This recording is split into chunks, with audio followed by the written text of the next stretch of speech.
Hello aspirants. Hello aspirants. Welcome to Bhagyalakshmi IAS institute where passion meet purpose. So ఈరోజు మనము state legislature అయితే చూసుకున్నాము morning సెషన్లో. So ఇప్పుడు ఆ కంటిన్యూ పార్ట్ చూద్దామండి. మరి స్టేట్ లెజిస్లేచర్లో మనము ఇప్పుడు లోక్సభ గురించి కానీ లెజిస్లేటివ్ అసెంబ్లీ గురించి ఇవన్నీ చూసుకున్నాము. దాని యొక్క ఏ విధంగా ఎన్నుకుంటారు, అర్హతలు ఏంటి, qualifications, disqualifications and constitution assembly ఏ విధంగా డివైడ్ చేస్తారు, ఇవన్నీ మనం చూసుకున్నాం. మరి ఇప్పుడు presiding officers of the state legislature అంటే ప్రిసైడింగ్ ఆఫీసర్స్ ఎవరుంటారండి? రాష్ట్ర శాసనసభ అధ్యక్షులు అని అంటారు కదా. సభాధ్యక్షులు ఎవరుంటారు అనే దాని గురించి చూద్దాం. చూడండి, each house of the state legislature has its own presiding officer. ప్రతి స్టేట్ లెజిస్లేచర్ లో ప్రతి హౌస్ కూడా సపరేట్ గా మనకి ఎవరు ఉంటారు అంట? ఓన్ ప్రిసైడింగ్ ఆఫీసర్ ఉంటారు. There is a speaker and deputy speaker for the legislative assembly. మరి లెజిస్లేటివ్ అసెంబ్లీ తీసుకుంటే ఎవరు ఉంటారండి? స్పీకర్ ఉంటాడు, డిప్యూటీ స్పీకర్ ఉంటారు. మరి లెజిస్లేటివ్ అసెంబ్లీకి స్పీకర్, లెజిస్లేటివ్ కౌన్సిల్ కి ఎవరు ఉంటారు? చైర్మన్ అండ్ డిప్యూటీ చైర్మన్ వచ్చేసి లెజిస్లేటివ్ కౌన్సిల్ కు ఉంటారు. ఓకేనా? నెక్స్ట్, మరి స్పీకర్ ఆఫ్ ద అసెంబ్లీ. ఇప్పుడు ఈ పర్సనాలిటీ గురించి చూద్దాం. అసలు స్పీకర్ ఆఫ్ అసెంబ్లీ తనకున్న అధికారాలు కానీ తను ఏ విధంగా తన వర్క్ చేస్తాడు అనేది కూడా చూద్దాం. ఫస్ట్ తను ఎలా ఎలక్ట్ చేసుకుంటారో కూడా చూసుకోవాలి. చూడండి, the speaker of assembly, the speaker is elected by the assembly. ఎవరు ఎలక్ట్ చేసుకుంటారండి స్పీకర్ ని? By the assembly it self. ఓకేనా? అంటే అసెంబ్లీలో ఉన్న మెంబర్సే స్పీకర్ ని ఎన్నుకుంటారు. ఫ్రమ్ అమాంగ్ ఇట్స్ మెంబర్స్, అందులో ఒక మెంబర్ ని, ఎవరిని? స్టేట్ లెజిస్లేటివ్ అసెంబ్లీలో ఉన్న మెంబర్ ని ఒకతన్ని స్పీకర్ గా ఎన్నుకుంటారు.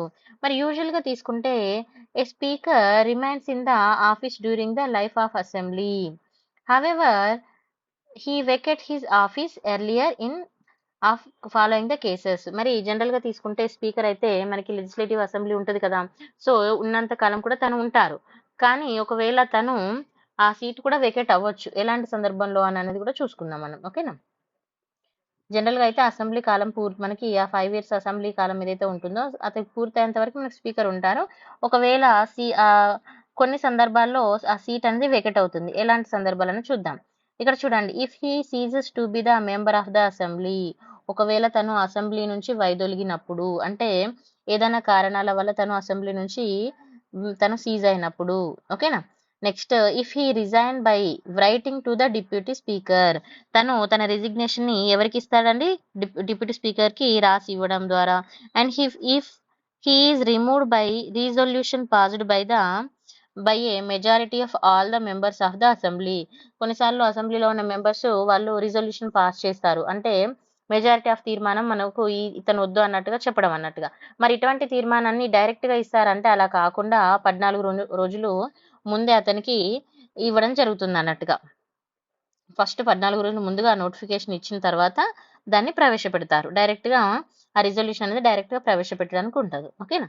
So if he is removed by the resolution passed by the majority of all of them in the members of the assembly, that is the effective majority. ఆ majority కూడా ఏ విధంగా ఉండాలి? Effective majority. And such resolution can be removed only after giving 40 days in advance noting. మరి అది direct గా పెట్టేస్తారా? లేదు కదా. So ముందు 14 రోజులు నోటిఫికేషన్ వాళ్ళకి ముందే ఇవ్వాలి. Next, the speaker has following powers and duties. మరి స్పీకర్ యొక్క అధికారాలు, విధులు ఏముంటాయి చూద్దాం. ఫస్ట్ చూడండి, he remains order and decorum in the assembly for conducting it's business and regulating it's proceeding. And this is the his primary responsibility and he has final power in the regard. అయితే ఇక్కడ ఏమంటున్నారంటే శాసనసభ గౌరవ మర్యాదలకు తను భంగం కలిగించకుండా తను చేసే వర్క్స్ ఏవైతే ఉంటాయో వాటిని సక్రమంగా నిర్వహిస్తానని తను సమావేశం నిర్వహించడము. అంటే తను ఏ విధంగానైతే ఓతుంటుంది కదా, సో ఆ విధంగా తను సక్రమంగా నిర్వహించడము. తర్వాత స్పీకరు తన యొక్క ప్రధాన బాధ్యతలు ఏవైతే ఉంటాయో వాటిని ఖచ్చితంగా నెరవేర్చాల్సి ఉంటుంది. సో అవి ఏ విధంగా ఉంటాయి అనేది కూడా మనం చూసుకోవచ్చు. ఓకేనా? Next, he is a final interpreter of the provisions of. తను ఫైనల్ ఇంటర్ప్రిటర్ గా ఉంటారు. మరి దేనిలో అంటే ఫైనల్ ఇంటర్ప్రిటర్ అంటే ఏందండి? ఇక్కడ ఫైనల్ డెసిషన్ అనేది ఉంటుంది కదా, సో అలాంటివి కొన్ని ఉంటాయి. అదేంటి అని అంటే చూడండి, అంటే ఇక్కడ గుర్తుపెట్టుకోవాలి, కొన్ని ప్రొవిజన్స్ కి స్పీకర్ ఇచ్చిన ఏదైతే వివరాలు ఉంటాయి కదా, డీటెయిల్స్, అవే ఫైనల్ అన్నట్టుగా. He is the final interpreter of the provisions of వాటి, మరి ఎలాంటి ప్రొవిజన్స్ కి తను ఇచ్చిందే ఫైనల్ అవుతుంది అని అంటే, the constitution of India, the rule of procedure and conduct of the business of assembly and the legislative precedence with in the assembly. ఇవి 3. మరి ఇవేంటి అంటే భారత రాజ్యాంగము, ఇంకోటి వచ్చేసి విధాన యొక్క నియమాలు కానీ, సభా నిర్వహణ పద్ధతులు తను చెప్పినట్టుగా వాళ్ళు ఫాలో అవ్వడం ఉంటుంది అన్నట్టుగా. తర్వాత అసెంబ్లీలో పాటిస్తున్న సభా సాంప్రదాయాలు కూడా మరి తను ఇచ్చిన వివరాలే ఫైనల్ అవుతాయి అన్నట్టుగా. ఓకేనా? అంటే ఇప్పుడు అసెంబ్లీలో ఏ విధంగా ఎలా ఉండాలి అనేది కూడా తన చేతిలో ఉంటుంది. And he adjourned, okay, he adjourn the assembly or suspend the meeting in the absence of the quorum. మరి తిను సభలో కోరం అంటే ఏంటండి, హాజరు కావాల్సిన కనిష్ట సభ్యులు. ఇక్కడ మనకి కొన్ని వర్డ్స్ మనం చూసుకోవాలి. కోరం అంటే ఏంటంటే, ఇప్పుడు సభ వ్యవహారాలు నడుస్తాయి కదా, సభకు హాజరు కావాల్సిన అవసరం ఉంటుంది ఖచ్చితంగా. అయితే ఇక్కడ సభకు హాజరు కావాల్సిన సభ్యుల సంఖ్య లేదా అక్కడ ఎంతమంది సభ్యులు హాజరయ్యారు అంటే కనిష్ట సంఖ్యను మనము తెలియజేయడాన్ని ఏమంటామంటే కోరం అంటాం అన్నట్టుగా. అయితే మరి తిను సభలో కోరం అంటే హాజరు కావాల్సిన కనిష్ట సభ్యుల సంఖ్య. కోరం లేనప్పుడు, కోరం అంటే ఇప్పుడు ఫర్ ఎగ్జాంపుల్ సభలో 1/3 మెంబర్స్ హాజరవ్వాలి, లేరు. అలాంటి టైంలో తను ఏం చేస్తాడు, సభని వాయిదా వేయొచ్చు లేదా సభని రద్దు కూడా చేయొచ్చు. ఓకేనా? ఈ పాయింట్ ఇంపార్టెంట్, గుర్తుపెట్టుకోవాలి. కోరం సరిపడా మెంబర్స్ లేనప్పుడు తను సభని వాయిదా వేయొచ్చు లేదంటే రద్దు చేయొచ్చు.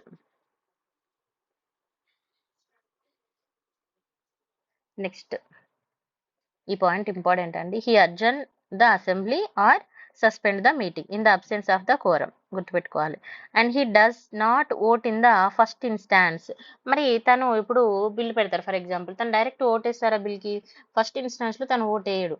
ఎలాంటి సిచ్యుయేషన్ లో ఓటేస్తాడు అనేది కూడా చూసుకోవాలి. He can exercise the casting vote in the case of tie. కొన్నిసార్లు ఓట్ అనేది టై అయిపోతుంది అన్నట్టుగా. సో 2 అపోజిషన్ పార్టీ వాళ్ళు అండ్ మెజారిటీ పార్టీ వాళ్ళు లేదంటే ఏదైనా ఒక బిల్ పెట్టినప్పుడు పీపుల్ అందరూ ఈక్వల్ గా ఓటేసినప్పుడు టై అయిన సందర్భంలో తిను ఓటు వేయడం జరుగుతుంది, రిమైనింగ్ టైంలో వేయరు. ఓకే నా. He can allow a secret sitting of the house at the request of the leader of the house. ఇతను ఇంకా ఏమంటున్నారండి, సభా నాయకుడు ఎవరైతే ఉంటారో అభ్యర్థి పైన సభా రహస్య సమావేశానికి అనుమతిస్తాడు. రిమెంబర్ దిస్, ఇంపార్టెంట్ ఇది. ఓకేనా? సభా నాయకుడికి అభ్యర్థుల పైన రహస్య సమావేశం కోసము అనుమతి అనేది ప్రొవైడ్ చేస్తాడు. తర్వాత నెక్స్ట్ తీసుకుంటే he can allow a secret sitting అయిపోయింది. And he decided whether a bill is money bill or not. ఇప్పుడు మనము మనీ బిల్ అని పెడతాం కదా, మరి అది మనీ బిల్లా కాదా అని ఎవరు డిసైడ్ చేస్తారు? ప్రెసిడెంటా లేకపోతే సీఎమా లేకపోతే గవర్నరా లేదంటే స్పీకరా? సో ఎవరండి ఫైనల్ చేసేది? స్పీకర్. ఇంపార్టెంట్, ఇది మనకి పీవైక్యూలో అడిగారు, గుర్తుపెట్టుకోవాలి. ఓకేనా? So he decide the question of the disqualification also. He decide whether the bill is a money bill or not, and his decision is and the question is the final. ఈ question కి తన decision final, గుర్తుపెట్టుకోండి. ఇది మనకి పీవైక్యూలో అడిగారు. Next he decide the question of the disqualification of the members of the assembly. ఇది కూడా పీవైక్యూలో అడిగారండి. ఇప్పుడు డిస్క్వాలిఫికేషన్ మీద క్వశ్చన్ వచ్చింది, మరి అప్పుడు డెసిషన్ అనేది ఎవరిది ఫైనల్? ఇది మనకి ప్రీవియస్ గా క్వశ్చన్ అడిగారు, ప్రెసిడెంట్ దా లేదా ప్రైమ్ మినిస్టర్ దా లేకపోతే గవర్నర్ దా సీఎం దా లేకపోతే స్పీకర్ దా, ఇలా ఉంటుంది అన్నట్టు క్వశ్చన్. సో మరి ఎవరి డెసిషన్ ఫైనల్ అండి? Assembly speaker. ఓకేనా? He decide the question of the disqualification of the members of the assembly arising the ground of defection. అది కూడా మళ్ళీ అన్ని సందర్భాలు కాదు, ground of defection under the 10th schedule కింద వచ్చిన దానికి. ఓకేనా? And he appoint the chairman of the all the committees of the assembly. ఇంకేం చేస్తాడు, ఇప్పుడు మనకి కమిటీస్ ఉంటాయి కదా, అన్ని కమిటీస్ కి చైర్మన్స్ ని ఇతను అసైన్ చేస్తాడు. And supervisors of their functions, and he himself as a chairman of the business advisory committee. తనకు తానుగా బిజినెస్ అడ్వైజరీ కమిటీకి తను చైర్మన్ గా ఉంటాడు. And the rule committee and general purpose కమిటీకి తను చైర్మన్ గా ఉంటాడు. ఈ పాయింట్ కూడా ఇంపార్టెంట్, చూసుకోవాలి. Next deputy speaker of assembly. మరి స్పీకర్ లేని సందర్భంలో మెయిన్ గా డిప్యూటీ స్పీకర్ రోల్ అయితే ఉంటుంది. లైక్ ఇప్పుడు స్పీకర్ లాగానే డిప్యూటీ స్పీకర్ కూడా ఉంటారు. ఓకేనా? Deputy speaker is also elected. ఎలా ఎలక్ట్ చేసుకుంటారు? By assembly it self. అసెంబ్లీని ఎలక్ట్ చేసుకుంటుంది. ఫ్రమ్ అమాంగ్ ద మెంబర్, దానిలో ఉన్న అసెంబ్లీ మెంబర్స్ నుంచి డిప్యూటీ స్పీకర్ని కూడా ఎన్నుకుంటారు. He is elected after the election of the speaker. Speaker election తర్వాత ఈ ఎలక్షన్ అనేది జరుగుతుంది. Like the speaker and the deputy speaker in office usually during the life of the assembly. వీళ్ళ యొక్క tenure అనేది ఎప్పుడు ఉంటుందంటే అసెంబ్లీ లైఫ్ ఉన్నంత వరకు ఉంటుంది. హవెవర్ హీ ఆల్సో వెకెట్, తను కూడా వెకెట్ అనేది అవ్వచ్చు. ఎప్పుడు అని అంటే ఒకటి అసెంబ్లీ ద్వారా సీజ్ అయినప్పుడు, లేదు అని అంటే రిజిగ్నేషన్ ఇచ్చినప్పుడు, ఓకేనా, లేదంటే removed by the resolution pass అయ్యి రిమూవ్ అయినప్పుడు. సేమ్ స్పీకర్కి ఏ విధంగా ఉంటుందో తినకు కూడా అదే విధంగా ఉంటుంది. సో డైరెక్ట్ రిజల్యూషన్ పెట్టడానికి ఉండదు, 14 days ముందే అడ్వాన్స్గా నోటీస్ అనేది ప్రొవైడ్ చేయాలి. రిమెంబర్ దిస్, ఓకేనా, same to same. Next deputy speaker తీసుకుంటే patterns and duties of the speaker office. When the speaker office వెకెట్గా ఉన్నప్పుడు డిప్యూటీ స్పీకర్ అధికారాల్ని చేపట్టడం జరుగుతుంది. And he is also act as the speaker when the latter is absent from the sitting assembly. And both the cases he is also have the powers. స్పీకర్కి ఉన్నట్టుగా powers ఉంటాయి. And next తీసుకుంటే the speaker nominates from amongst the members of the panel of chairmen. In any of them can provide the over the assembly and absence of the speaker and deputy speaker. ఇక్కడ ఏమైంది, speaker upset అయినప్పుడు deputy speaker ఉన్నా, మరి deputy speaker absent అయితే ఎవరు ఉంటారు అని అంటే చూడండి, he hold the office until a new panel of the chairman is nominated. ఎవరు, స్పీకర్. ఇప్పుడు చూడండి, speaker nominated from amongst the members of the panel chairman మెంబర్స్ని ఎన్నుకుంటారు. సో అందులో నుంచి ఒకవేళ మనకి స్పీకర్ కానీ డిప్యూటీ స్పీకర్ కానీ ఆబ్సెంట్ అయినప్పుడు, ఓకేనా, స్పీకర్ సభ్యుల నుంచి ఒక చైర్మన్ ప్యానల్ని నామినేట్ చేస్తాడు అన్నట్టుగా. సో అందులో కొంతమంది సభ్యులు ఉంటారు. సో ఇందులో ఉన్న సభ్యులు ఎవరైతే ఉంటారో వాళ్ళు మనకు ఒకవేళ స్పీకర్ కానీ డిప్యూటీ స్పీకర్ కానీ అవైలబుల్గా లేనప్పుడు అందులో ఉన్న సభ్యులు ఎవరైనా ఏం చేస్తారు, ఈ బాధ్యతను స్వీకరిస్తారు. ఓకేనా. నెక్స్ట్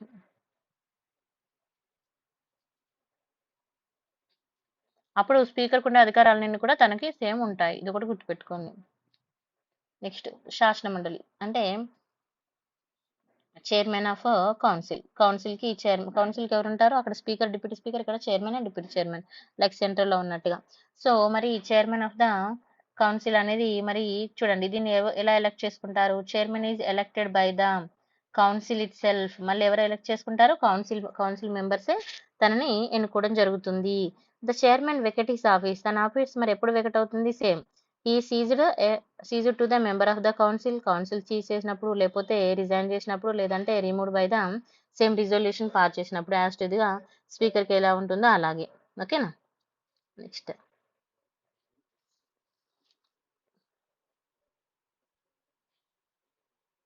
సేమ్ తిన పవర్స్ కూడా ఇప్పుడు మనకి స్పీకర్కి ఏ విధంగా ఉంటాయో ఆ విధంగానే పవర్స్ ఉంటుంది. A speaker decide whether money bill or not and his decision is final and the question is final.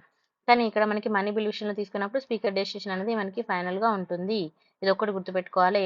మరి వీళ్ళ యొక్క సాలరీస్ అలవెన్సెస్ తీసుకున్నప్పుడు ఏ విధంగా ఉంటాయి అంటే salaries allowances of the speaker and deputy speaker తీసుకున్నప్పుడు ఎక్కడి నుంచి వస్తాయి అనేది కూడా చూసుకోవాలి. Deputy speaker council are fixed by the ఎవరు ఫిక్స్ చేస్తారంటే స్టేట్ లెజిస్లేచర్. ఈ పాయింట్ ఇంపార్టెంట్, గుర్తుపెట్టుకోవాలి. ఓకేనా. They are charged on the consolidated fund of state. Remember this point important. ఈ పాయింట్ నుంచి ప్రీవియస్ గా క్వశ్చన్ ఉన్నది. ఓకేనా. So consolidation fund of India and does not subject to the annual vote for the state legislature. So remember this, ఈ point important. Next deputy chairman of council. మరి deputy chairman of council తీసుకున్నప్పుడు same దీనికి కూడా council it self వాళ్ళు ఎన్నుకోవడం జరుగుతుంది. Same as for the మనకి ఇక్కడ మనకి చైర్మన్కు ఉన్న ప్రొసీజర్ ఏదైతే ఉంటుందో సేమ్ స్పీకర్కు ఉన్నదే చైర్మన్కు ఉంటుంది, చైర్మన్కు ఉన్న ప్రొసీజరే మన డిప్యూటీ చైర్మన్ కూడా ఉంటుంది. ఓకేనా. నెక్స్ట్ తర్వాత chairman nominates from amongst the member of the panel as a vice chairman. మరి వైస్ చైర్మన్ ఎవరు ఇక్కడ ఎన్నుకుంటారు, చైర్మన్. ఓకేనా, చైర్మన్ నామినేట్ చేస్తాడు. సో ఒకవేళ సీట్ వెకెట్ అయినప్పుడు chairman and deputy chairman seat vacate అయినప్పుడు అతను ఇక్కడ పదవి స్పీకర్ అనేది తీసుకుంటాడు. ఇది గుర్తుపెట్టుకోవాలి. సేమ్ యాస్టిస్ గా మనకి ఏ విధంగా అయితే స్పీకర్ డిప్యూటీ స్పీకర్ ఉంటుందో కౌన్సిల్లో ఇక్కడ కూడా చైర్మన్ డిప్యూటీ చైర్మన్ ఉంటుంది. Remember this point is very very important. Next sessions of the state legislature. మరి స్టేట్ లెజిస్లేచర్ యొక్క సెషన్స్ ఏ విధంగా ఉంటాయి అంటే రాష్ట్ర శాసనసభ సమావేశాలు అంటాం కదా. సో అవి ఏ విధంగా ఉంటాయి. ఫస్ట్ వన్ సమ్మోనింగ్ అంటే అర్థం ఏందండి, సమావేశాలను ఏర్పాటు చేయడం అన్నట్టుగా. ఓకేనా. సో సమ్మోనింగ్ అంటే first the governor from time to time summon each house of the state legislature to meet. ఇక్కడ మరి ఎవరు దీన్ని అరేంజ్ చేశారు, రాష్ట్ర గవర్నరు రాష్ట్ర ఉభయ సభల నిర్ణీత కాలంలో సమావేశం చేస్తాడన్నట్టు. అంటే పర్టికులర్ టైంలో వాటిని ఏర్పాటు చేయడము. మరి మాక్సిమం గ్యాప్ ఎంత ఉండాలి ఒక సభకు అని అంటే చూడండి, the maximum gap between the 2 sessions of the state legislatures cannot be more than 6 months. ఎంత అండి? 6 months కంటే ఎక్కువగా ఉండకూడదు. That is the state legislature should meet at least twice in a year. దాని అర్థం ఏమొస్తుంది? 6 నెలల కంటే ఎక్కువ ఉండదు అని అంటే ఇప్పుడు 6 నెలలు 6 నెలలు 12 నెలలు కదా. సో అప్పుడు ఖచ్చితంగా 2 సార్లు మీట్ అవ్వాల్సి ఉంటుంది. And the session of the state legislature consisting of the many sittings, చాలా రకాల సిట్టింగ్స్ కూడా ఉంటాయి. Next adjournment. సమ్మోన్ అంటే ఏంటంటే సమావేశాలు ఏర్పాటు చేయడం. అడ్జర్న్మెంట్ అంటే ఏంటి? అడ్జర్న్మెంట్ అంటే సింపుల్గా చెప్పాలంటే సభ వాయిదా వేశారంటారు కదా, సో అది అడ్జర్న్మెంట్ అన్నట్టు. సో అడ్జర్న్మెంట్ అంటే చూడండి, an adjournment suspends the work in a sitting for a specific time which may be hours, days or week. అయితే ఇక్కడ ఏమంటున్నారు? సభని నిలిపివేయవచ్చు లేదా వాయిదా వేయవచ్చు. కొన్ని రోజులు కానీ లేకపోతే కొన్ని గంటలు కానీ లేదంటే అంతకంటే ఎక్కువ దాన్ని వాళ్ళు ఏం చేయొచ్చు? ఆపేయొచ్చు అన్నట్టుగా. So adjournment sine die. Adjournment sine die అంటే అర్థం ఏంటంటే ఇక్కడ మీకు ఈ వర్డ్ వినే ఉంటారు, సిండై. అడ్జర్న్మెంట్ సిండై అంటే ఇక్కడ మనకి సభ అనేది నిరవధికంగా వాయిదా పడుతుంది. అంటే సభ వాయిదా లేదా నిరవధిక వాయిదా పడితే దాన్ని అడ్జర్న్మెంట్ సెండై అంటారు. ఓకేనా? అయితే ఇక్కడ చూడండి, adjournment sine die means the terminating a sitting of the state legislature. Sitting of state legislature ఏమవుతుంది?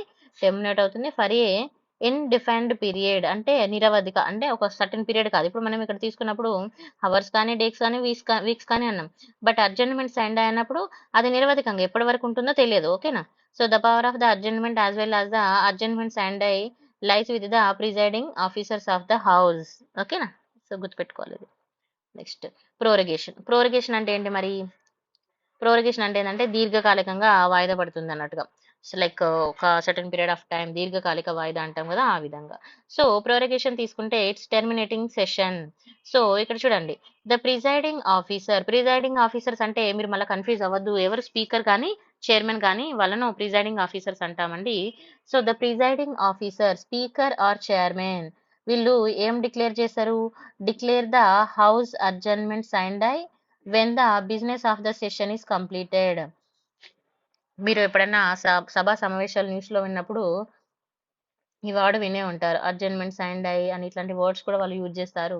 సో మరి ఇది ఎప్పుడు అని అంటే ఇప్పుడు సమావేశాలు జరుగుతూ ఉంటాయి కదా. సో స్పీకర్ లేదా చైర్మన్ ఏం చేస్తారంటే దాన్ని నిరవధికంగా వాయిదా వేస్తారు. అంటే సమావేశాలు ముగుస్తున్నట్టుగా ఒక నోటిఫికేషన్ లాగా అన్నట్టుగా. ఓకేనా? చూడండి, the presiding officer, speaker and chairman declare the house adjournment sine die when the business of the session is completed. ఆ సెషన్ కంప్లీట్ అయిపోయిన తర్వాత within the next few days వరకు governor issue the notification for the prorogation of the session. ఓకేనా? Next, however the governor can also prorogue the house which is in the session. సెషన్లో ఉన్న టైంలో కూడా దాన్ని ప్రోరగేట్ చేయొచ్చు. అంటే వాయిదా, దీర్ఘకాలిక వాయిదా వేయొచ్చు, లేదనంటే టెర్మినేట్ కూడా చేయొచ్చు. Next dissolution. మరి డిసొల్యూషన్ అంటే ఏంది? హౌస్ అనేది ఎండ్ అయిపోవడం. ఓకేనా? రద్దు అయిపోవడం అంటాం కదా తెలుగులో. So ends the house. So the legislative council being a permanent house. మనకు తెలుసు లెజిస్లేటివ్ కౌన్సిల్ ఏంటండి? Permanent house. ఇక్కడ ఏమవుతుంది? ఎవ్రీ 2 yearsకి కొంతమంది దిగిపోతారు, మళ్ళీ కొంతమందికి ఎలక్షన్ పెట్టేసి మళ్ళీ వస్తూ ఉంటారు, లైక్ మన రాజ్యసభ లాగా. ఓకేనా? అందుకే ఇది ఏంటిది? Permanent house. ఓకేనా? The legislative council being a permanent house is not subject to the dissolution. So దీని విషయంలో డిసొల్యూషన్ అనేది ఉండదు. Only the legislative assembly is subject to the dissolution. ఈ పాయింట్ మీద క్వశ్చన్స్ అడగచ్చు, జాగ్రత్తగా చూసుకోండి. లెజిస్లేటివ్ కౌన్సిల్కి డిసొల్యూషన్ వర్తించదు, బట్ లెజిస్లేటివ్ అసెంబ్లీకి మాత్రమే డిసొల్యూషన్ వర్తిస్తుంది. ఎందుకనంటే ఇక్కడ ఎవ్రీ 5 yearsకి ఎలక్షన్ జరుగుతాయి, లేదంటే గవర్నర్ కూడా దాన్ని ముందుగా కూడా తీసుకురావచ్చు. ఆల్రెడీ మనం డిస్కస్ చేసాము. Next, unlike the prorogation, dissolution ends the very life of existing house and a new house is constituted after the general election hold. So next కొత్త ఎలక్షన్ జరిగిన తర్వాత న్యూ హౌస్ అనేది ఏర్పడుతుంది. Next, the position with the respect of lapsing the bills and the dissolution of the assembly mentioned below. అయితే ఇక్కడ ఏమంటున్నారంటే ఇప్పుడు సభలో మనకి సభ రద్దయిపోయిన తర్వాత కూడా మనకి ఏ విధంగా ఉంటుంది? కొన్ని బిల్స్ ఉంటాయి పెండింగ్‌లో. మరి వాటి పరిస్థితి ఏంది అనంటే ఇప్పుడు ఇది గుర్తుపెట్టుకోవాలి, ఇది ఇంపార్టెంట్ అండి. ఇప్పుడు ఫర్ ఎగ్జాంపుల్ ఒక సభ జరుగుతుంది, ఓకేనా? సభలో ఒక బిల్లు పెండింగ్ ఉంది. అది ఆ పెండింగ్ ఉన్న బిల్ ఏమైందంటే మనకి శాసనసభలో ప్రవేశపెట్టిన లేదా విధాన సభలో ప్రవేశపెట్టిన అంటే స్టేట్ లెజిస్లేటివ్ అసెంబ్లీలో కానీ లెజిస్లేటివ్ కౌన్సిల్లో కానీ ప్రవేశపెట్టిన బిల్లు. మరి ఇది ముగిసిపోతుందా లేదా అన్నది ఒక క్వశ్చన్, ఓకేనా? ఇక్కడ చూడండి, a bill pending in the assembly. Bill అనేది ఎక్కడ పెండింగ్ లో ఉంది? అసెంబ్లీలో, ఓకేనా? సో ల్యాప్సెస్, అదేమవుతుంది, బిల్ అనేది అసెంబ్లీలో పెండింగ్ ఉంటే ఆ బిల్ ఏమవుతుంది? ల్యాప్స్ అవుతుంది, ఓకేనా? గుర్తుపెట్టుకోవాలి. Whether originating in the assembly or transmitting it by the council. అయితే ఆ బిల్లు శాసనసభలో ప్రవేశపెట్టినా లేదా విధాన పరిషత్ సభకి ఆ బిల్లును పంపినా కూడా, ఓకేనా, ఆ బిల్ ఏమవుతుందంటే టర్మినేట్ అవుతుంది, అంటే ముగిసిపోతుంది. Next, a bill passed by the assembly. Bill అనేది అసెంబ్లీలో పాస్ అయింది ఇప్పుడు, ఓకేనా, బట్ పెండింగ్ ఎక్కడ ఉందండి? కౌన్సిల్లో పెండింగ్ ఉంది. మరి అప్పుడు ఏమవుతుంది? పాస్ అవుతుందా లేకపోతే అది ఉంటుందా అంటే అప్పుడు కూడా అది రద్దు అయిపోతుంది, ఓకేనా? గుర్తుపెట్టుకోవాలి. Next, a bill pending in the council. Bill ఎక్కడ పెండింగ్ ఉందండి? కౌన్సిల్లో, but not passed by the legislative assembly. ఇది గుర్తుపెట్టుకోవాలి, ఈ పాయింట్ ఇంపార్టెంట్. ఇక్కడ బిల్ అనేది ఎప్పుడు ల్యాప్స్ అవుతుంది, ఎప్పుడు ల్యాప్స్ అవ్వదు ఇంపార్టెంట్. మనకి 2 సందర్భాలు ల్యాప్స్ అయింది. ఇప్పుడు ఇక్కడ బిల్ ఎక్కడ పెండింగ్ లో ఉంది? కౌన్సిల్లో పెండింగ్ ఉంది, బట్ లెజిస్లేటివ్ అసెంబ్లీలో పాస్ అవ్వలేదు. సో అలాంటి సందర్భంలో బిల్ అనేది ల్యాప్స్ అవ్వదు, remember. And a bill passed by the assembly in a unicameral state. ఇప్పుడు యూనికెమరల్ స్టేట్ ఉన్నది అంటే ఏమి, ఇక్కడ మనకి లెజిస్లేటివ్ కౌన్సిల్ ఉండదు. సో అలాంటి ప్లేస్ లో బిల్ అనేది పాస్ అయింది, ఓకేనా? పాస్డ్ అసెంబ్లీలో పాస్ అయింది and passed by the both the houses in the bicameral, లేదా 2 హౌసెస్ లో పాస్ అయింది. మరి బిల్ ఎక్కడ పెండింగ్ ఉంది? ఇప్పుడు గవర్నర్ దగ్గర పెండింగ్ ఉంది. మరి ఆ బిల్లు ల్యాప్స్ అవుతుందా అని అంటే ద బిల్ అనేది డస్ నాట్ ల్యాప్స్. గుర్తుపెట్టుకోవాలి, ఒకవేళ బిల్ అనేది అసెంబ్లీలో పెండింగ్ ఉన్నప్పుడు అది ల్యాప్స్ అవుతుంది. అండ్ బిల్ అనేది అసెంబ్లీలో పాస్ అయింది, తర్వాత కౌన్సిల్లో పెండింగ్ ఉన్నప్పుడు ల్యాప్స్ అవుతుంది. కానీ బిల్ పెండింగ్ ఇన్ ద కౌన్సిల్లో పెండింగ్ ఉంది, అసెంబ్లీలో అది ఇంకా పాస్ అవ్వలేదు, అది ల్యాప్స్ అవ్వదు. అండ్ అసెంబ్లీలో అండ్ కౌన్సిల్లో పాస్ అయింది, ఓన్లీ సింగిల్ యూనికెమరల్ ఉన్న ప్లేస్ లో అసెంబ్లీలో పాస్ అయింది, గవర్నర్ దగ్గర ఇప్పుడు ఆ బిల్లు ప్రెసిడెంట్ అసెట్ కోసం ఉంది, అప్పుడు అది ఏమవుతుంది? ల్యాప్స్ అవుతుందా? అవ్వదు. ఈ 4 పాయింట్స్ ఇంపార్టెంట్, కన్ఫ్యూజ్ అవ్వకుండా మంచిగా చూసుకోండి. Next, a bill passed by the assembly. Bill ఎక్కడ పాస్ అయింది? అసెంబ్లీలో, in a unicameral state or bicameral state, ఓకేనా, but return by the president. దీన్ని ప్రెసిడెంట్ దగ్గర నుంచి బిల్ అనేది రిటర్న్ వచ్చింది ఫర్ రీకన్సిడరేషన్. మరి అలాంటి టైంలో ఏమవుతుంది? It does not lapse, remember, important, okay? Next, ఇందాక మనం కోరం అన్నాం కదా, మరి కోరం అంటే ఏంటి? కోరణం అంటే ఏంటంటే ఇక్కడ చూడండి, సభ ఒక వ్యవహారాల గురించి మనం ఇక్కడ డిస్కస్ చేస్తాం అన్నట్టుగా. ఇప్పుడు మనకి సభ కొనసాగాలి అని అంటే అక్కడ కొంత సర్టన్ మెంబర్స్ ఉండాలి. ఆ పర్సెంటేజ్ ఆఫ్ మెంబర్స్ లేకుండా ఏం డిస్కస్ చేస్తామండి? లేదు కదా. సో ఆ పర్సెంటేజ్ ఆఫ్ మెంబర్స్ ఉండడాన్ని మనం ఏమంటామంటే కోరం అంటాం. Quorum is the minimum number of the members required to be present in the house before it transcript any business. ఏదన్నా డిస్కస్ చేయడానికి ముందు ఆ సభ నడవడానికి ఒక సెటన్ నెంబర్ ఆఫ్ పర్సన్స్ ఉండాలి. ఆ నెంబర్ ఆఫ్ పర్సన్స్ ఉండడాన్ని మనం కోరం అంటాము. It is 10 members or 1/10 of the total members. ఎంతమంది ఉండాలంటున్నారు? 10 or 1/10 of the total members of the house అనేది ఉండాలి. And including the presiding officer. ఎవరండి? స్పీకర్ ఆర్ చైర్మన్ ఖచ్చితంగా ఉండాలి. And which is ever greater if there is a no quorum during a meeting of the house. ఒకవేళ quorum లేదు అంటే అక్కడ సరిపడినంత మెంబర్స్ లేరు, అప్పుడు ఏమవుతుంది? It is the duty of the presiding officer either adjourn in the house or suspend the meeting. అప్పుడు presiding officer యొక్క డ్యూటీ ఏంటి అంటే స్పీకర్ కానీ మన చైర్మన్ కానీ డ్యూటీ ఏంటంటే ఆ సభని ఏం చేయాలి? వాయిదా వేయాలి, లేదా సభని ముగించేయాలి, నిలిపివేయాలి, ఓకేనా? సో జాగ్రత్తగా చూసుకోండి, ఈజీగానే ఉంటుంది, మళ్ళీ ఒకసారి చదివితే అర్థమవుతుంది. క్లియర్ కదా?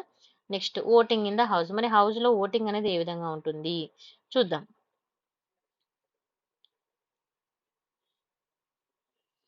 చూడండి, all matters at any sitting of either house are decided by the majority of vote. ఓకేనా, majority of votes of the members present and voting. ఎంతమంది ప్రజెంట్ అవ్వాలి, ఎంతమంది ఓట్ ఇవ్వాలి అనేది కూడా మనం జాగ్రత్తగా చూసుకోవాలి.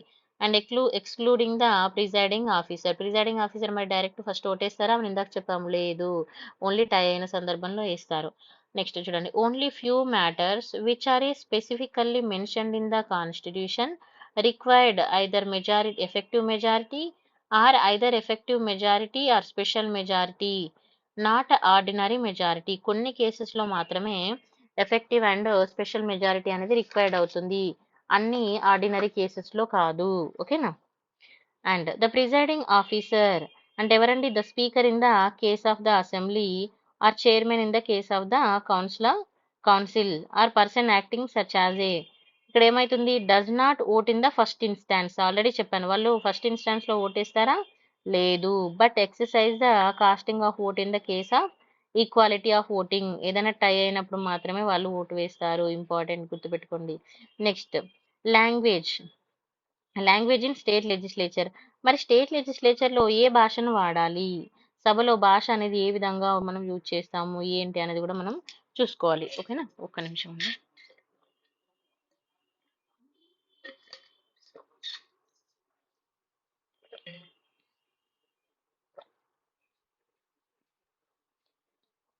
చూద్దాం.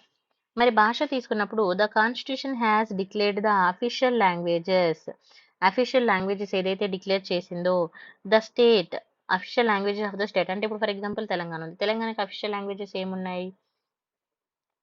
ఫర్ ఎగ్జాంపుల్ తెలుగు ఉంది, అవునా. సో ఇక్కడ ఏమంటున్నారంటే కాన్స్టిట్యూషన్ రాజ్యాంగం రాష్ట్ర అధికార భాష లేదా భాషను ప్రకటించడం జరిగింది. రాష్ట్ర శాసనసభలో హిందీ, ఇంగ్లీష్ భాషల్లోనూ సభా సమావేశాలు నడుపుకోవచ్చు. అయితే మరి మరి ఈ సభ్యుల్లో మాతృభాషను ప్రసంగించడానికి వాళ్ళకి అనుమతి కూడా ఇవ్వచ్చు అన్నట్టుగా. మీరు ఒక ఐ థింక్ 6 years కావచ్చు, నాకు అంతగా గుర్తులేదు. మన ఎన్టీఆర్ గారి ఫాదర్ ఉన్నారు కదా, హరికృష్ణ గారు, తను పార్లమెంట్లో తెలుగులో మాట్లాడినప్పుడు చాలా ఇష్యూ అయింది అన్నట్టుగా, తెలుగులో ఎందుకు మాట్లాడుతున్నారు అని. తర్వాత తను నేను నా మాతృభాషలో మాట్లాడితే రాంగ్ అయిందని ఒక చిన్న డిస్కషన్ కూడా ఉంటుంది. సో చూసుకోవాలి, ఇలాంటి మనకి న్యూస్లో ఏమైనా ఉన్నప్పుడు కూడా మనం చూసుకోవాలి. అయితే ఇక్కడ కాన్స్టిట్యూషన్ ఏమంటుందంటే it's declare the official languages of the state are Hindi or English లాంగ్వేజెస్ని మాట్లాడొచ్చు. అండ్ వాళ్ళ యొక్క మాతృభాషను మాట్లాడడానికి కూడా వాళ్ళకి పర్మిషన్ అనేది ఉంటుంది. And to be the language for the transaction of the business of the state legislature. However presiding officer can permit a member to address the house of in his mother tongue. Okay na. The state legislature is authorized to decide whether to continued or discontinued English as a floor language after completion of the 15th year. ఓకేనా. So ఇక్కడ ఏం చెప్పిందంటే వాళ్ళు ఇప్పుడు state లెజిస్లేటివ్లో members mother tongue మాట్లాడుతుంటే వాళ్ళకి permission ఇవ్వచ్చు. And state legislature is authorized to decide the whether the continue or discontinue English as a floor of లాంగ్వేజ్ని, అంటే ఇంగ్లీష్లోనే మాట్లాడాలి లేదా అనేది కూడా వాళ్ళు డిసైడ్ చేసుకోవచ్చు. అయితే భారత రాజ్యాంగంలో మనకి ఏం చెప్పిందంటే 15 సంవత్సరాల తర్వాత అంటే 1965 నుంచి రాష్ట్ర సభలకి ఇంగ్లీషు భాషగా కొనసాగించాలని చెప్పింది. ఆ తర్వాత ఏం చేసిందంటే ఇప్పుడు హిమాచల్ ప్రదేశ్ కానీ, మణిపూర్, త్రిపుర రాష్ట్రాల్లో ఈ కాలపరిమితి 25 సంవత్సరాల వరకు ఉంచింది. తర్వాత కొన్ని గోవా లాంటి ప్లేసెస్లో 40 years వరకు ఉంచింది అన్నట్టుగా. ఓకేనా. సో ఇది ఒకసారి జస్ట్ చూసుకుంటే సరిపోతుంది. Next, rights of ministers and advocate general. మరి మంత్రులు మరియు వాళ్ళ యొక్క అడ్వకేట్ జనరల్ యొక్క హక్కుల గురించి చూద్దాం. So rights of the ministers అంటే తెలుసు కదండి, మంత్రులు. అండ్ అడ్వకేట్ జనరల్స్ యొక్క హక్కులు ఏమనే చూద్దాం. చూడండి, in addition to the member of A house, every minister and advocate general of the state have the right to speak and take part of the presiding either the house or any of it's committees of which he is named the member or without being entitled the vote. అయితే ఇక్కడ మనం మంత్రులు తీసుకున్నప్పుడు లేదా advocate జనరల్గా ఉన్న వాళ్ళు తీసుకున్నప్పుడు వీళ్ళు ఏదైనా సభలో వీళ్ళు మాట్లాడొచ్చు కానీ ఓటు వేయరాదు. గుర్తుపెట్టుకుని సింపుల్గా ఒకటే వర్డ్. వీళ్ళు సభలో పాల్గొనొచ్చు, ఏ కమిటీలోనైనా వీళ్ళు పాల్గొనొచ్చు, మాట్లాడొచ్చు. అయితే ఓటు వేసే హక్కు మాత్రం వీళ్ళకు ఉండదు. ఇది ఒక్క పాయింట్ మనకి ఇంపార్టెంట్. ఓకేనా. ఇక్కడ క్వశ్చన్ అడిగే ఛాన్సెస్ ఉంటుంది ఈ ఏరియా నుంచి. ఓకేనా. రాజ్యాంగం ఇటువంటి ప్రొవిజన్ చేయడానికి కొన్ని 2 రీజన్స్ ఉన్నాయి. మరి రాజ్యాంగంలో ఎందుకు ఇది పెట్టారు అంటే దెర్ ఇస్ 2 reasons అన్నట్టుగా.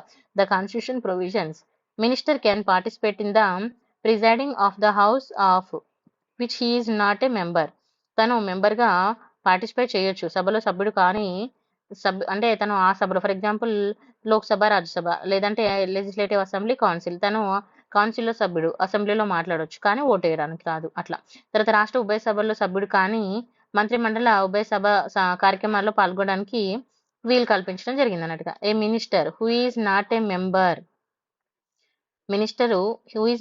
Member of either house. ఏ హౌస్‌లో కూడా తను మెంబర్ కాదు. కానీ he can participate in the presiding of the both houses. 2 హౌసెస్‌లో తను పార్టిసిపేట్ చేయొచ్చు. అంతే. ఓకేనా? ఓటు వేయడానికి ఉండదు.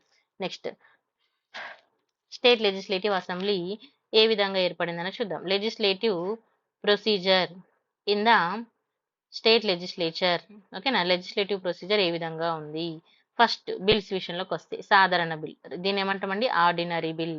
మరి ఆర్డినరీ బిల్లో తీసుకుంటే చూడండి, the bill in the originating house. ఓకేనా? బిల్లుని ఎక్కడ ప్రవేశపెట్టారు? సభలో బిల్లుని ప్రవేశపెట్టారు. An ordinary bill can originated in either house of the state legislature in case of the bicameral legislature. Such a bill can be introduced either by a minister or by any other member. So ordinary bill ప్రవేశపెట్టినప్పుడు ఖచ్చితంగా మినిస్టర్సే ప్రవేశపెట్టాలని లేదు. Ministers అయినా ప్రవేశపెట్టొచ్చు. లేదు అనంటే సభలో members ఉంటారు కదా, ఎవరైనా మెంబర్ కూడా ప్రవేశపెట్టొచ్చు.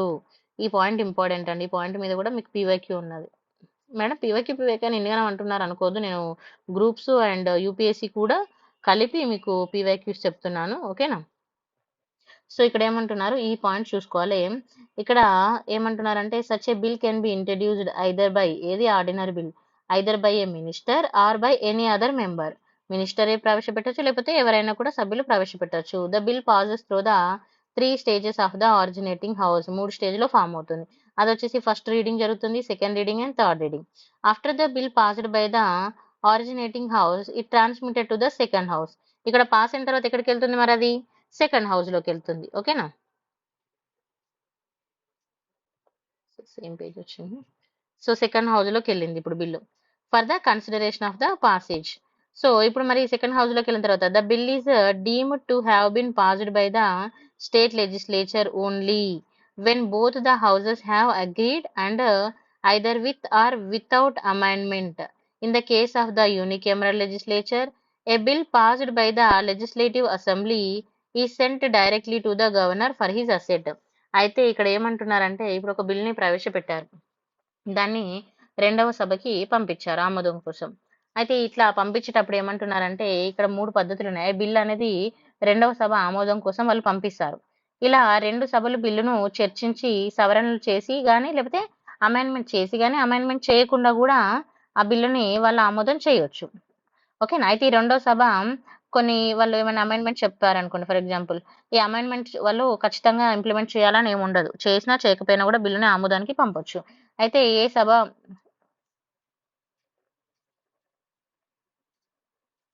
అయితే ఇప్పుడు మనకి బైకెమరల్ ఉన్న దగ్గరనేమో లెజిస్లేచర్ మన స్టేట్ లెజిస్లేచర్ కి పంపిస్తారు. మరి కొన్నిట్లలో ఓన్లీ స్టేట్ లెజిస్లేటివ్ అసెంబ్లీ మాత్రమే ఉన్న దగ్గర ఏమైతుంది, అసెంబ్లీలో పాస్ అయిందంటే డైరెక్ట్ అది గవర్నర్ ఆమోదానికి వెళ్ళిపోతుంది. ఓకేనా? నెక్స్ట్ మరి bill in the second house. ఇక్కడ కన్ఫ్యూజ్ అవ్వద్దు. ఒకవేళ అసెంబ్లీ మన లెజిస్లేటివ్ కౌన్సిల్ ఉంటే అక్కడికి వెళ్తుంది, లేదంటే డైరెక్ట్ గవర్నర్కి వెళ్తుంది. Next bill in the second house అంటే ఏంటంటే లెజిస్లేటివ్ కౌన్సిల్ కదా. సో ఇప్పుడు బిల్ అనేది సెకండ్ హౌస్ లోకి వచ్చింది. ఓకేనా? ఇక్కడ కూడా మనకి బిల్ అనేది 3 స్టేజెస్ లో పాస్ అవుతుంది. మనం ఇందాక చూసుకున్నట్టు first reading, second reading and third reading ఉంటుంది. తర్వాత when a bill passed by the legislative assembly and transmitting to the legislative council later there has a 4 alternative ఉంటాయండి. ఇప్పుడు బిల్ అనేది ఫస్ట్ ఏమైందంటే రాష్ట్ర శాసనసభలో ఆమోదం పొందిన తర్వాత ఎక్కడికి పంపించారు? లెజిస్లేటివ్ కౌన్సిల్ కి పంపించారు. అప్పుడు ఆ సభ దాని ముందు 4 డెసిషన్స్ ఉన్నాయంట. అంటే వాళ్ళు ఏదైనా 4 రకాల డెసిషన్ తీసుకోవచ్చు. సభ ఏదైతే ఇప్పుడు శాసనసభ పంపిన బిల్లు ఉంటుంది కదా, దాన్ని ఆమోదించవచ్చు, ఎటువంటి లైక్ అమెండ్మెంట్స్ లేకుండా. అంటే డైరెక్ట్ గా ఓకే వీళ్ళకి నచ్చింది, ఇది కూడా వీళ్ళకి కూడా ఓకే అయింది, ఆమోదం చేయొచ్చు. లేదు అనంటే బిల్లును సవరణ చేసి బిల్లుని తిరిగి మళ్ళా శాసనసభకు పంపించవచ్చు. లేదు ఇంకా మీరు ఇక్కడ కొన్ని చేంజెస్ చేయండి అని శాసనసభకు మళ్ళీ పంపించవచ్చు. బిల్లును పూర్తిగా కూడా తిరస్కరించవచ్చు. అయితే బిల్లు పైన ఎటువంటి లైక్ చర్య కూడా తీసుకోకుండా పెండింగ్ లో కూడా పెట్టొచ్చు. ఇది ఇంపార్టెంట్ గుర్తుపెట్టుకోవాలి. అయితే ఇక్కడ మరి వీళ్ళకి 4 హక్కులు ఉన్నాయి. మరి స్టేట్ మనకు అసెంబ్లీ కదా మెయిన్ ఇంపార్టెంట్. సో చూద్దాం మరి. If the council passes a bill without amendment or assembly accept the amendment suggested by the council, the bill deemed to have been passed by the both houses, the same sent to the governor for his gazette. Okay.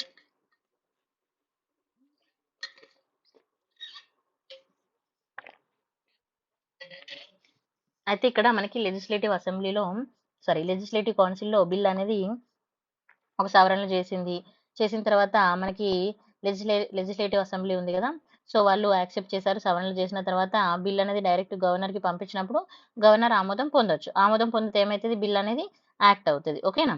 So లేదంటే if the assembly reject the amendments, ఇప్పుడు for example state legislature కొన్ని amendment చేయమని అసెంబ్లీకి పంపించిన తర్వాత assembly ఏం చేసింది, ఆ అమెండ్మెంట్స్ ని వాళ్ళు రిజెక్ట్ చేశారు. లేదు మాకు అదే కావాలని వాళ్ళు రిజెక్ట్ చేసినప్పుడు మరి ఇక్కడ ఏమైతుంది బిల్లు చూడండి. అసెంబ్లీ సజెస్ట్ ఏదైతే స్టేట్ మన లెజిస్లేచర్ సజెస్ట్ చేసిందని అసెంబ్లీ ఏం చేసిందండి, వాళ్ళు రిజెక్ట్ చేయడం జరిగింది. The council does not take any action, అప్పుడు కౌన్సిల్ కి ఎలాంటి యాక్షన్ తీసుకోవడానికి ఉండదు. For 3 months then assembly may pass the bill again then transmitted the council. ఒకవేళ మళ్ళీ అసెంబ్లీ సేమ్ అలాగనే పంపించింది అనుకోండి, అప్పుడు వాళ్ళు కౌన్సిల్ దాన్ని రిజెక్ట్ చేయడానికి ఉండదు. ఓకేనా, ఖచ్చితంగా బిల్ అనేది పాస్ చేయాల్సి ఉంటుంది. The council if the council reject the bill again passes bill with the amendments are not accepted by the assembly and does not pass the bill within the 1 month, then the bill have been deemed passed by the both the houses for the passed by the assembly in the second time. So simple గా చెప్పాలంటే same అదే బిల్లుని మళ్ళీ తిరిగి పంపించినప్పుడు వాళ్ళు ఎలాంటి amendments చేయకుండా మళ్ళీ తిరిగి పంపించినప్పుడు ఖచ్చితంగా బిల్ అయితే అది యాక్సెప్ట్ చేయాల్సి ఉంటుంది. ఓకేనా, రెండవసారి సభలో సేమ్ పరిస్థితిలో ప్రవేశపెట్టినప్పుడు అది ఆమోదించవలసిన అవసరం అయితే ఉంటుంది. సో ఇక్కడ కన్ఫ్యూజ్ అవ్వద్దు ఎవరు. ఓకేనా, ఒక నిమిషం అండి.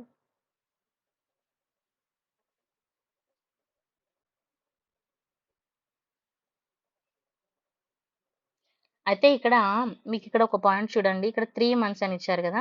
సో ఒకవేళ ఇప్పుడు వాళ్ళు బిల్లుని అమెండ్మెంట్ కోసం పంపించారు, సో మరి శాసనసభ మన లెజిస్లేటివ్ అసెంబ్లీ ఎలాంటి అమెండ్మెంట్ చేయకుండా పంపించినా మనము దాన్ని ఆమోదం చేయాలి. లేదు వీళ్ళు 3 months కంటే ఎక్కువ రోజులు దాని మీద ఎలాంటి ఆన్సర్ చేయకుండా ఉన్నారనుకోండి, అప్పుడు సేమ్ దాంతో మళ్ళీ పంపిస్తుంది ఎవరు, మన అసెంబ్లీ. పంపించినప్పుడు అప్పుడు ఖచ్చితంగా బిల్లును అయితే ఆమోదించాల్సిన అవసరం ఉంటుంది అన్నట్టుగా. ఓకేనా, 3 నెలల పాటు పెండింగ్ లో ఉంచిన తర్వాత సదరు బిల్లు శాసనసభకు మళ్ళీ తిరిగి విధానసభకు పంపించవచ్చు. అయితే ఈ దశలో బిల్లుని విధానసభ మళ్ళీ తిరస్కరించిన లేదా శాసనసభ ఆమోదం కోసం కానీ సవరణల కోసం కానీ ఒక నెల పాటు బిల్లు పైన ఎటువంటి చర్య తీసుకోనప్పుడు ఆ బిల్లు రెండవసారి శాసనసభలో ప్రవేశపెట్టిన పరిస్థితిలో ఉభయ సభలు ఆమోదించినట్లు అవుతుంది. అంటే ఏమంటున్నారంటే ఇక్కడ సింపుల్ గా చెప్తున్నాం, ఇక్కడ మనకి సేమ్ ఇప్పుడు వాళ్ళు మళ్ళీ అమెండ్మెంట్స్ ఏం చేయలేదు, పంపించారు. వీళ్ళు మళ్ళీ కూడా అలానే 1 month పెట్టుకున్నప్పుడు ఇంకా వాళ్ళ 1 month పెట్టుకున్నా కూడా దానికి ఏ వాల్యూ ఉండదు అన్నట్టుగా, వాళ్ళు డైరెక్ట్ దాన్ని గవర్నర్ కి పంపించవచ్చు. అది ఆ బిల్లు ఆమోదమైనట్టుగానే లెక్క పెడతారు అన్నట్టుగా. సో అందువల్ల ఇక్కడ ఏం చేశారంటే ఫైనల్ డెసిషన్ అనేది మనకి ఎక్కువ అధికారం బిల్లు మీద ఎవరికి ఉంటది అని అంటే మనం గుర్తుపెట్టుకోవాల్సిందంటే అసెంబ్లీకి ఎక్కువ అధికారం ఉంటది. ఓకేనా. అయితే ఫస్ట్ టైం పంపించినప్పుడు state legislative assembly first time పంపించింది, అప్పుడు 3 months వరకు వాళ్ళు రిజర్వ్ లో పెట్టుకొని ఉంచవచ్చు. కానీ సెకండ్ టైం కూడా పంపించినప్పుడు 1 month కంటే ఎక్కువ వాళ్ళు రిజర్వ్ లో పెట్టుకోవడానికి ఉండదు. ఇక్కడ ఉంటుంది చూడండి పాయింట్.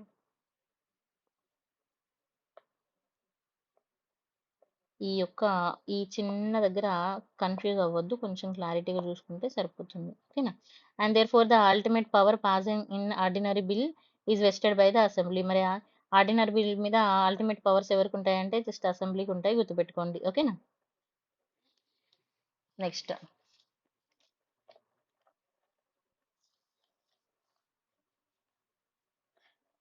మరి ఈ సందర్భంలో మనకి స్టేట్ లెజిస్లేటివ్ కౌన్సిల్ కంప్లీట్ గా 4 months బిల్లును అయితే దాని దగ్గర పెట్టుకోవచ్చు. First time 3 months, second time 1 month ఆలస్యం చేయొచ్చు. కానీ అలా ఆలస్యం చేసినా కూడా ఆ తర్వాత ఏ డెసిషన్ ఇవ్వనప్పుడు మనకి ఎవరిది ఫైనల్ అవుతుంది, లెజిస్లేటివ్ అసెంబ్లీ డెసిషన్ అనేది ఫైనల్ అవుతుంది.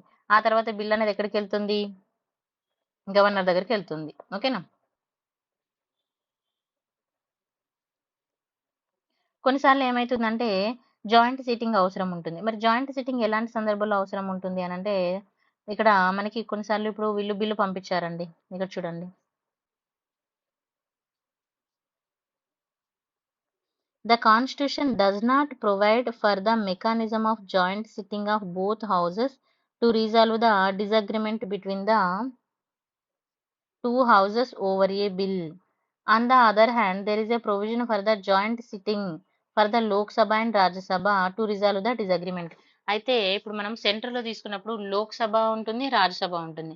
కొన్నిసార్లు ఏమవుతుందంటే డిజగ్రిమెంట్ జరిగినప్పుడు మనకి ప్రెసిడెంట్ ఏం చేశారంటే జాయింట్ సిట్టింగ్ ని అరేంజ్ చేయడానికి ఉంటుంది. కానీ మనకి స్టేట్ లెజిస్లేటివ్ కౌన్సిల్ విషయంలో జాయింట్ సిట్టింగ్ అనేది ఎలాంటిది ఈ కాన్స్టిట్యూషన్ అయితే ప్రొవైడ్ చేయలేదు. ఎందుకంటే స్టేట్ లెజిస్లేచర్ అనేది మ్యాండిడేట్ కాదు కదా, అన్ని స్టేట్స్ కి ఉండదు. కొంతమంది స్టేట్స్ వాళ్ళు ఇంట్రెస్ట్ గా పెట్టుకుంటారు కాబట్టి వాళ్ళకు ఉంటుంది.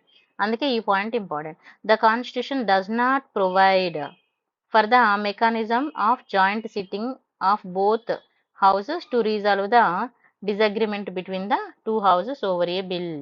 బట్ మన సెంటర్ లో తీసుకున్నప్పుడు on the other hand there is a provision for the joint sitting అనేది ఉంది లోక్సభ రాజ్యసభకి to resolve the disagreement between the two over the ordinary bill and more over which bill has originated the council and was sent to the assembly and is rejected by the assembly, the bill ends become dead. ఒకవేళ ఇలా బిల్లుని pass చేసిన తర్వాత మరి అది ఇప్పుడు అసెంబ్లీకి పంపించినప్పుడు అసెంబ్లీ దాన్ని రిజెక్ట్ చేసింది అనుకోండి, ఆ బిల్లు ఎండ్ అయిపోద్ది అన్నట్టుగా. సో అలా ఉంటుంది. సో ఇలాంటి కొన్ని జాగ్రత్తగా చూసుకోవాల్సి ఉంటుంది అంతే. ఓకేనా.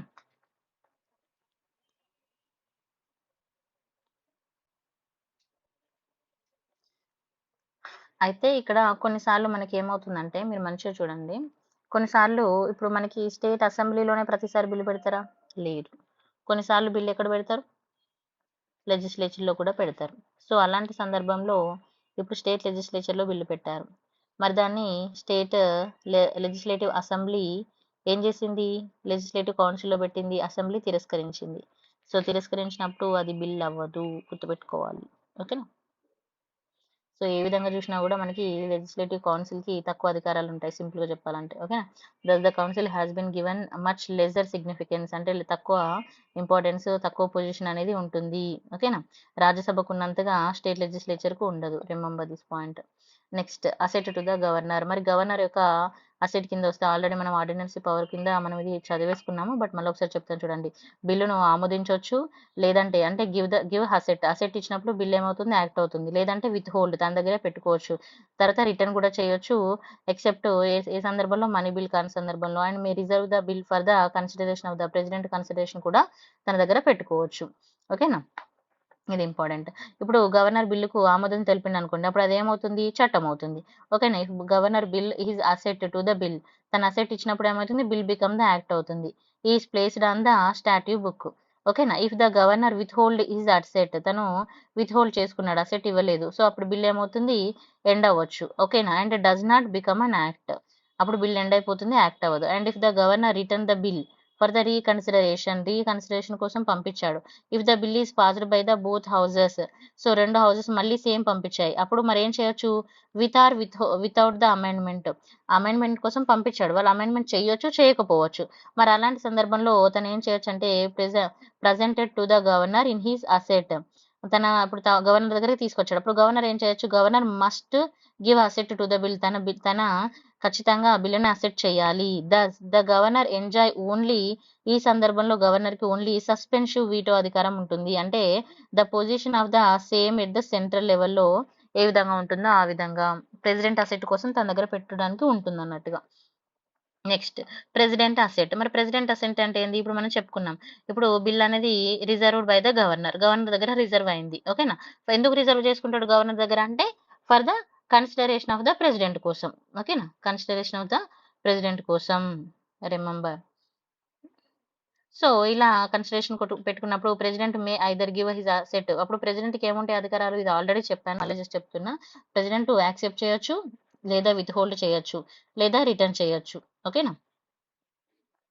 అండ్ లేదంటే బిల్లుని తన దగ్గర పెట్టుకొని కూడా ఉండొచ్చు 6 months వరకే. ఆ తర్వాత bill presented again to the presidential asset. ఇప్పుడు 6 మంత్స్ అయిపోయింది. మళ్ళీ ప్రెసిడెన్షియల్ అసెట్ కోసం పెట్టారు. అప్పుడు ఖచ్చితంగా ప్రెసిడెంట్ మరి ఇక్కడ స్టేట్ బిల్ కదా! ఖచ్చితంగా ప్రెసిడెంట్ ఇక్కడ యాక్సెప్ట్ చేయాలా లేదా అనేది ఇక్కడ క్వెషన్ అన్నట్టుగా. Presidential asset after is passed by the house with or without amendment. President మళ్ళీ అమెండ్మెంట్ కోసం పంపించిల్లు. వాళ్ళు అమెండ్ చేసి కానీ చేయగానే పంపించిల్లు. It is not mentioned in the constitution whether it is obligatory on the part of the president to give assent such a bill. అయితే ఇక్కడ మనము ఇట్లాంటి సందర్భంలో గవర్నర్ అనుకోండి ఖచ్చితంగా బిల్ ని పాస్ చేయాల్సి ఉంటుంది. అదే ఇట్లాంటి సందర్భం మనము సెంట్రల్ లో తీసుకున్నప్పుడు స్టేట్ మన లోక్సభ రాజ్యసభ ఖచ్చితంగా పాస్ చేసి పంపిస్తే సేమ్ పంపిస్తే ప్రెసిడెంట్ ఖచ్చితంగా ఇవ్వాలి. But state legislature related bill కాబట్టి ప్రెసిడెంట్ ఖచ్చితంగా ఇవ్వాలని రాజ్యాంగంలో రాయలేదు. గుర్తుపెట్టుకోండి ఈ పాయింట్ అదే. It is not mentioned in the constitution.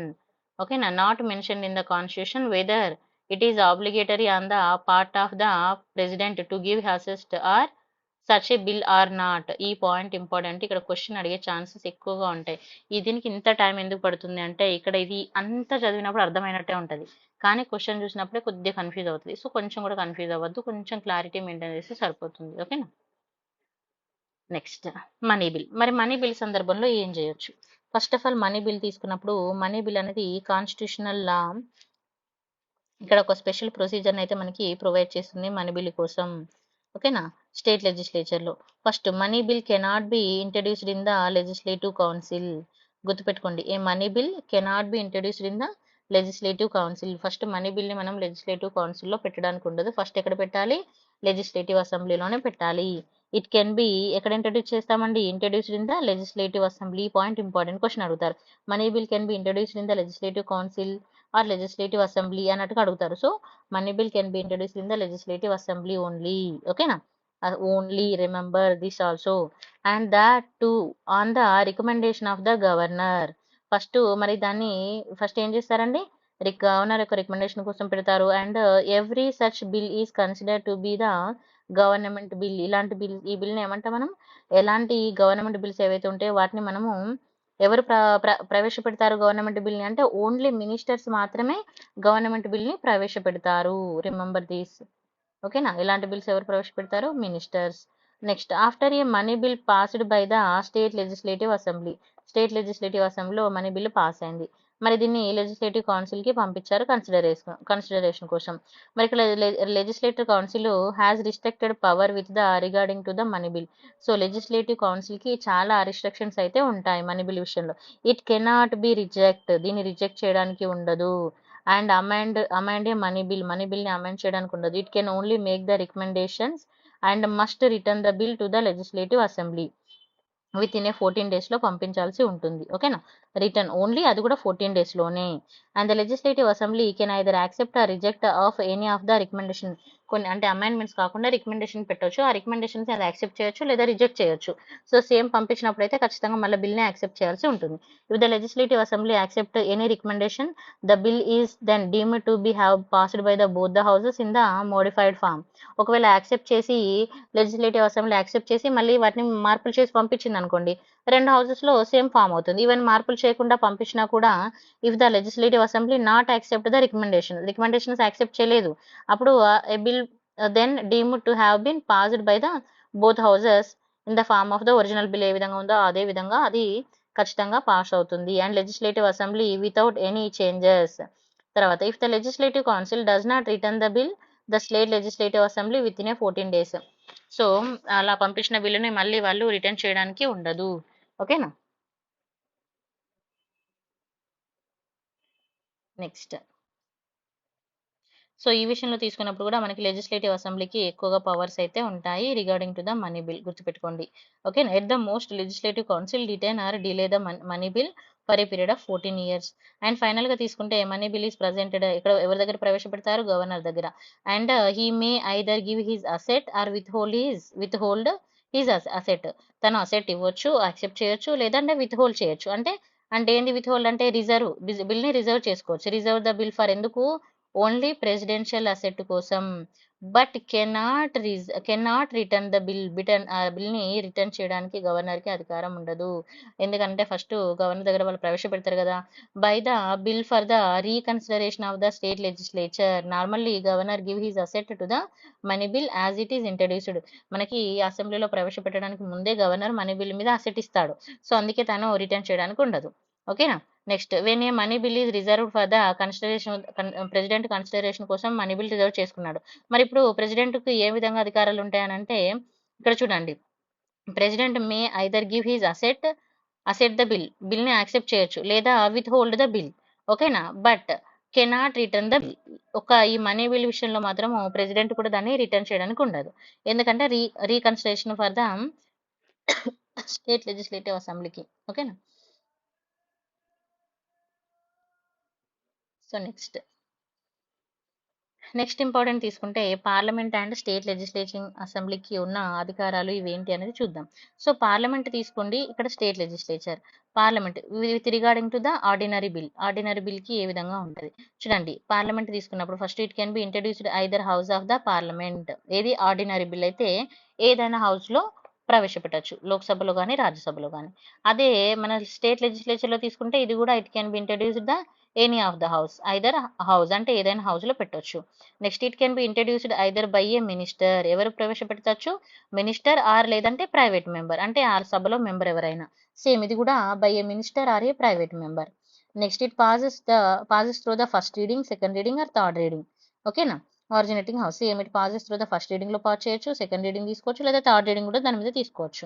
Next it deemed to have been passed by the parliament only when the both houses has agreed to it either with or without amendment.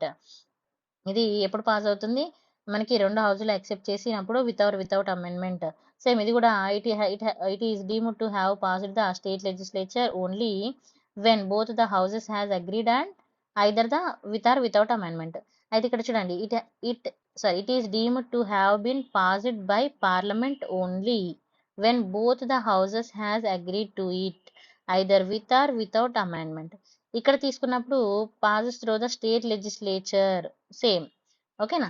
Next A deadlock between. ఇప్పుడు మరి dead lock వచ్చింది, ఇందాక మనం చెప్పుకున్నాను joint sitting అని. So ఇప్పుడు ఇక్కడ deadlock వచ్చిందండి. సో డెడ్ లాక్ వచ్చినప్పుడు మరి ఇక్కడ టూ హౌసెస్ డెడ్ లాక్ అయింది. డెడ్ లాక్ అయినప్పుడు మరి దీనికి జాయింట్ సిట్టింగ్ ఉంటుందా ఉండదని చూసుకోవాలి. చూడండి, a deadlock between the two houses. ఓకేనా. Two houses it's takes place when the second house after receiving a bill passed by the first house reject the bill and the purpose of the amendment that are not accept. వాళ్ళు కొన్ని amendment చేయమని పంపించారు, వీళ్ళు amendment చేయను అన్నారు. So ఇక్కడ ఏమైందంటే bill అనేది ఇక్కడ డెడ్ లాక్ లో ఉంది. ఓకేనా. First house and does not pass the bill with in 6 months. 6 months వాళ్ళు పాస్ చేయలేదు. ఇప్పుడు ఏమైంది, బిల్ అనేది డెడ్ లాక్ లో ఉంది. అండ్ సేమ్ సిచ్యువేషన్ ఇక్కడ కూడా ఏర్పడింది. ఇక్కడ వచ్చేసి విత్ ఇన్ 3 months అండి, ఇక్కడ విత్ ఇన్ 6 months. ఓకేనా. మరి ఇలాంటి సందర్భంలో ఈ జాయింట్ సిట్టింగ్ మీద మనకి 2 times క్వశ్చన్స్ అడిగారా, సారీ 1 time క్వశ్చన్ అడిగారు. నేను ఇప్పుడు మీకు క్వశ్చన్ ఇస్తున్నా, జాయింట్ సిట్టింగ్ మొత్తం ఇప్పటివరకు ఎన్నిసార్లు జరిగింది నాకు కమెంట్ సెక్షన్లో పెట్టండి. It's important also. Joint sitting మీద మనకి పీవైక్యూ ఉంది. 2021 అనుకుంటా పేపర్, యూపీఎస్సీ 2021 పేపర్. ఓకేనా. So the constitution provide for the, ఇక్కడ చూడండి, the constitution provide for the mechanism of the joint sitting to the houses of the parliament to resolve the deadlock between the over the passage of the bill.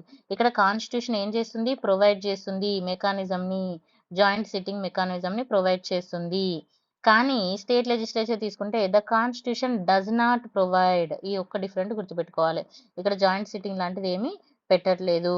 Next parliament and state legislature లోనే the Lok Sabha cannot override the Rajya Sabha.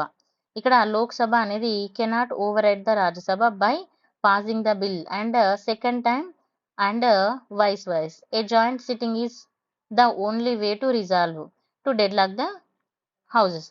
అయితే ఇక్కడ లోక్సభ తీసుకున్నప్పుడు ఇది రాజ్యసభను over ride చేయడానికి అలా ఉండదు. ఎందుకంటే ఇప్పుడు మన స్టేట్ లెజిస్లేచర్ తీసుకున్నారనుకోండి, it can be override, ఇది ఓవర్ రైడ్ అవుతుంది. ఎందుకంటే ఇక్కడ జాయింట్ సిట్టింగ్ ఉండదు, జస్ట్ వాళ్ళు యాక్సెప్ట్ చేసినా చేయకపోయినా స్టేట్ లెజిస్లేచర్ దాన్ని ఫార్వర్డ్ చేసేస్తుంది. ఓకేనా. సో అందుకు next the mechanism of joint sitting for resolving the deadlock apply to whether originating the Lok Sabha or the Rajya Sabha. A joint sitting is not summoned by the president. A bill and and it becomes a dead. ఇది ఒకవేళ president మనకి joint sitting పెట్టలేదు, అలాంటి సందర్భంలో bill అనేది end అవుతుంది. Next ఇక్కడ joint sitting అనే కాన్సెప్టే ఉండదు. The mechanism of the second time ఇది పంపించినప్పుడు ఒకవేళ డెడ్ లాగా అయిందనుకోండి, స్టేట్ లెజిస్లేటివ్ అసెంబ్లీ అనేది దీనికి ఎక్కువ అధికారాలు ఉంటాయి. అండ్ నెక్స్ట్ తీసుకుంటే with regard of the money bill. Money bill విషయంలో తీసుకుంటే ఇది ఇంపార్టెంట్ అండి. ఇది మనీ బిల్ వచ్చేసి ఫస్ట్ ఓన్లీ లోక్సభలోనే ఇంట్రడ్యూస్ చేస్తాము, ఇక్కడ స్టేట్ లెజిస్లేటివ్ అసెంబ్లీలోనే ఇంట్రడ్యూస్ చేస్తాము. ఓన్లీ ఇక్కడ ఎవరు ఇంట్రడ్యూస్ చేయాలి? Recommended of the first recommendation president తీసుకున్న తర్వాతనే ఇక్కడ ఫస్ట్ రికమెండేషన్ గవర్నర్ తీసుకుంటాము. ఇక్కడ ఓన్లీ మినిస్టర్స్, ఇక్కడ కూడా ఓన్లీ మినిస్టర్స్ అండి. Next cannot be rejected or amended by the Rajya Sabha and it cannot be rejected or amended by the legislative council. ఇక్కడ మరి టైం ఎంత ఉంటుంది? 14 days ఉంటుంది. మరి ఇక్కడ కూడా టైం 14 days ఉంటుందండి. Next Lok Sabha can be either accept or reject. ఇది రాజ్యసభ ఇచ్చిన ఏదైతే అమెండ్మెంట్స్ కానీ లేకపోతే సజెషన్స్ కానీ యాక్సెప్ట్ చేయొచ్చు లేదా రిజెక్ట్ చేయొచ్చు. సేమ్ ఇక్కడ కూడా ఉంటుంది. And Lok Sabha accept any recommendation the bill. ఒకవేళ రికమెండేషన్ యాక్సెప్ట్ చేసింది, మళ్ళీ పాస్ చేసినప్పుడు అది మోడిఫైడ్ ఫామ్లో పాస్ అయినప్పుడు అక్కడ రాజ్యసభలో కూడా ఫామ్ అవుతుంది. సేమ్ ఇక్కడ కూడా యాక్సెప్ట్ చేయొచ్చు. ఒకవేళ ఇక్కడ లోక్సభ డస్ నాట్ యాక్సెప్ట్ చేయలేదు రికమెండేషన్స్ ని, సేమ్ పంపించింది, సో అప్పుడు ఖచ్చితంగా రాజ్యసభ యాక్సెప్ట్ చేయాల్సి ఉంటుంది. ఇక్కడ కూడా సేమ్ ఉంటుంది. And Rajya Sabha does not return the bill. అలాంటి సందర్భంలో రాజ్యసభ బిల్ ని రిటర్న్ చేయడానికి ఉండదు. ఓకేనా? To the Lok Sabha with in 14 days. ఓకేనా? And it is deemed to have been passed by the both houses. ఒకవేళ వాళ్ళు 14 days లో రిటర్న్ చేయకపోతే అది పాస్ అయినట్టుగానే వాళ్ళు క్యాలిక్యులేట్ చేసుకుంటారు. ఇక్కడ కూడా సేమ్ ఉంటుందండి.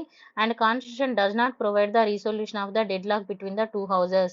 మనీ బిల్ విషయంలో కాన్స్టిట్యూషన్ ఎలాంటి రిసొల్యూషన్ పెట్టలేదు డెడ్ లాక్ విషయంలో. సో సేమ్ ఇక్కడ కూడా.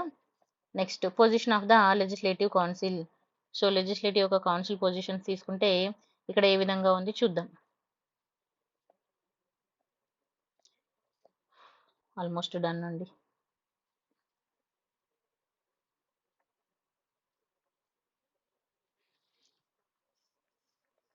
సో స్టేట్ లెజిస్లేటివ్ కౌన్సిల్ యాక్చువల్గా నేను ఇది ఆల్రెడీ మీకు ఎక్స్ప్లెయిన్ చేశాను. సో మళ్ళీ ఎక్స్ప్లెయిన్ చేయాల్సిన అవసరం అయితే లేదని నేను అనుకుంటున్నాను. ఓకేనా? సో ఆల్రెడీ మీకు ఇటు స్టేట్ లెజిస్లేటివ్ కౌన్సిల్ ఎక్స్ప్లెయిన్ చేశానండి. సో యా, ఇది ఎక్స్ప్లెనేషన్ అయిపోయింది. Thank you so much for watching. మీకు ఈ వీడియో నచ్చితే లైక్, షేర్ అండ్ సబ్స్క్రైబ్ చేయండి. ఇంకా మనము ఇంకా బెస్ట్గా కూడా చేయడానికి ఇంకా ప్రయత్నం చేద్దాము. Thank you so much for watching and don't forget to subscribe.